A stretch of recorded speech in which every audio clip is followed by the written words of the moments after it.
আমি একজন দর্শক বা অভিনেতা হিসেবে যেটা বলবো, মানুষ সব ধরনের সব জনরার কাজ দেখতে চায়। যেমন আমরা যদি বলি রোম্যান্টিক সিনেমা, সেটা দর্শক দেখতে চায়, এটা আমরা দেখতে পাচ্ছি।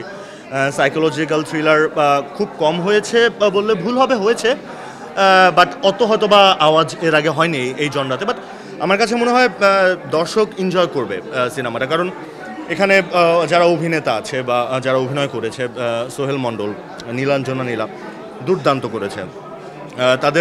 তারা মোটামুটি আমার কাছে মনে হয়েছে সোহেল মণ্ডল অনেকটা পুরো গল্পটা নিজের কাঁধে নিয়ে জার্নিটা শেষ করেছে। So it was a difficult job for him, but সে খুব ভালোভাবে করেছে।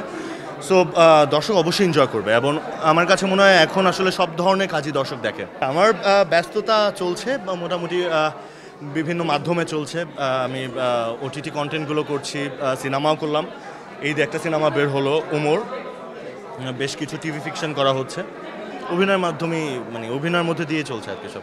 আমি 3 জায়গাতেই কাজ করে স্বাচ্ছন্দ্য বোধ করি, কারণ 3টা মিডিয়াম তো আসলে ডিফারেন্ট।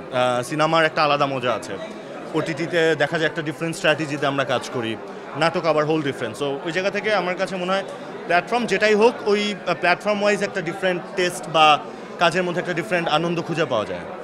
দর্শক একদম ইমিডিয়েটলি সামনে কী পাচ্ছে এটা বলাটা একটু ডিফিকাল্ট, কারণ বেশ কিছু কাজের পোস্টের কাজ চলছে। সো অ্যানাউন্স করলে আমি ডেফিনেটলি জানাবো দর্শকদেরকে। বেশ ভালো, মানে ওমর মুক্তি পেয়েছে ঈদে। ওমর দেশে যেমন দেখছে, দেশের বাইরেও এখন বেশ কিছু হলে চলছে, ওখানেও দর্শক সমাগম হচ্ছে। যারা প্রবাসী আছে তারা দেখছে, ফিডব্যাক দিচ্ছে, ভীষণ ভালো লাগছে। আসলে ওমর বাদে বাকিগুলো দেখার সুযোগও হয়নি। ওমরও দেখেছি আমি রিলিজের 7 দিন পরে, আমি তো অন্য কাজে এঙ্গেজড ছিলাম। সো ওমরটা দেখেই পরপর আমার এই শ্যামাকাব্য দেখা হলো। আমার মোটামুটি সবগুলোই আমি দেখব যেগুলো রিলিজ হয়েছে।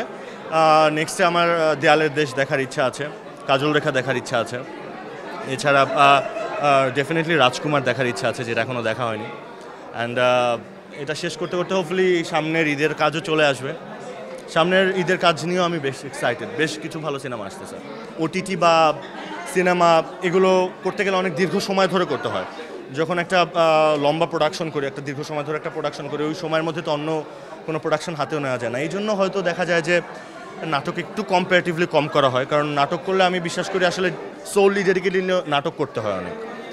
সো ওই জায়গা থেকে করছি, খুব বেশি না, বাট করছি আর কি। আমি আসলে অনেক অভিনেতা দ্বারাই ইন্সপায়ার্ড বাংলাদেশে।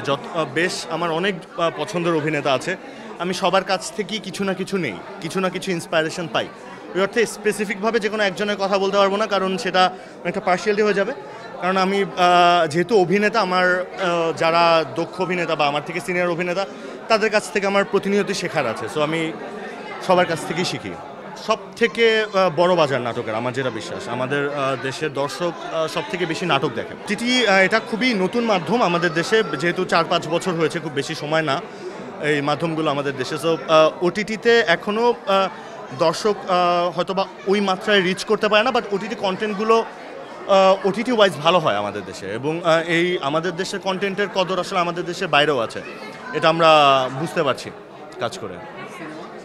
সিনেমা ইজ আ বড় মাধ্যম, এবং আমার শুরুটাও সিনেমা থেকে। তো ওই জায়গায় সিনেমার প্রতি তো আমার একটা আলাদা দুর্বলতা থাকবে। বাংলাদেশের সিনেমার বর্তমান অবস্থা তো খুবই ভালো, কারণ আপনি খেয়াল করে দেখেন, ঈদ উল ফিতরে কতগুলো সিনেমা আসলো, এতগুলো সিনেমা না আসলেও হতো, কিন্তু এসেছে। আর আই এম প্রিটি শিওর অনেক সিনেমা আসলে রিলিজ দিবে করেও রিলিজ দেওয়া হয়নি ঈদে। সো আমরা এতটুকু বুঝতে পারছি যে প্রতিনিয়ত না হোক, অ্যাটলিস্ট অকেশনালি মানুষ সিনেমা দেখে আমাদের দেশে এখন।